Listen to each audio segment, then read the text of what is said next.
10年乗った愛車がまさかの15万円アップで売れたんです。しかもね、そのきっかけが YouTube でたまたま流れてきたモーターの広告です。今回はその高く売れた理由と実際に使ってみた流れ、それから年末に売ると損しやすいって話も合わせてお話ししていきます。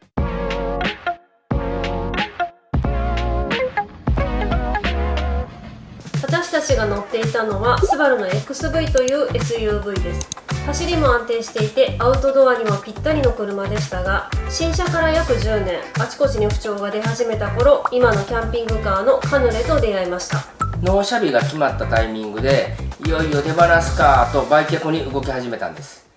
まず最初に連絡したのはテレビ CM でもよく見るカーネクストさん。夫が電話して車種や年式、走行距離、傷の有無などを伝えると、その場で金額を提示されました。びっくりしたのが実車確認はありません。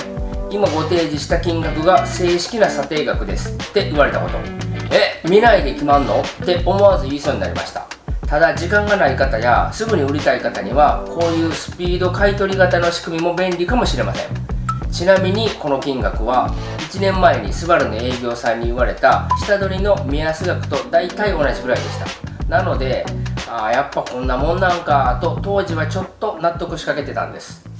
その後は縁があって関西で有名な大手買取業者さんの査定を受けました。提示されたのは最初の電話査定額よりプラス5万円。しかも納車日に現地まで引き取りに来てくれるという神対応でした。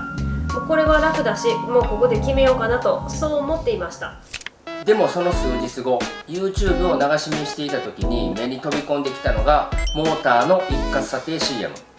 最大20社が競うから高く売れる、やり取りは高額査定の上位3社だけ、下取りは平均30万円もお得。気になるワードがどんどん出てくるんですよね。で、気づけばスキップせずにそのまま広告をクリック。 YouTube 広告がまさに私たちの心をがっちり掴んだ瞬間でした。モーターの公式サイトですぐに査定を依頼しました。入力にかかった時間はほんの2分ほど。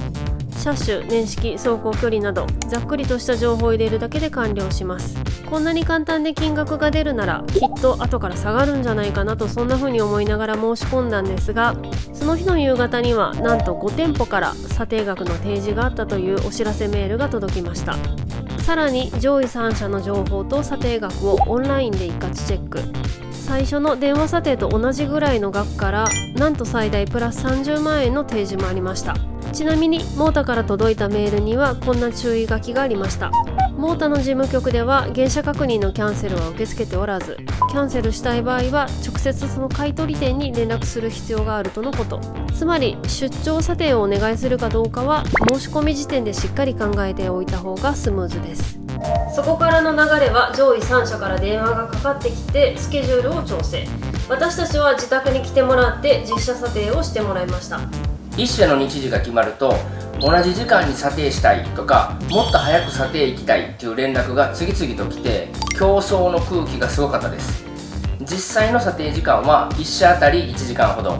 どれも最初の電話査定額よりも高くって、会社によってはモーターから届いたオンライン査定の額と大差ないところもあって信頼感アップでした。今回最終的に最初の査定額より15万円アップで売却成功しました。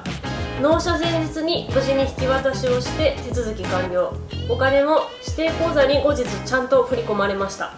ただし査定までのやり取りの中で業者さんからお聞きした一言が印象的だったんです。年末年始は中古車を海外へ輸送する船が動かないので国内に在庫が滞留し買取値が下がるとのこと。これはどの業者さんも口を揃えておっしゃってました。実際輸出相場は変動しやすくて為替や国際情勢による影響も大きいので、年内に売却を考えているなら11月中旬から12月初めの早めのアクションが吉というアドバイスをいただきました。というわけで今回は実際に一括査定で15万円も高く売れたという体験をご紹介しました。改めてポイントをまとめると、一括査定は年間を通して使える交渉ツール。ただし年末は輸出が停滞しやすいので売る時期はちょっと注意。そしてモーターさんからも業者さんからも売却の連絡は一切なし。これは安心でした。ちなみに浮いた15万円はそうです。今カヌレの快適化資金として大活躍中です。もし今車の売却を考えている方がいらっしゃったら、ディーラー下取りだけで決めずに一括査定も見てみると違う景色が見えるかもしれません。私たちは現在 NV200 ベースのキャンピングカーカヌレでキャンプ、車中泊旅、釣りなどを楽しみながら YouTube で発信しています。もしこの動画が少しでも参考になったと思っていただけたら、グッドボタンとチャンネル登録で応援していただけたら嬉しいです。ではまた次の旅先でお会いしましょう。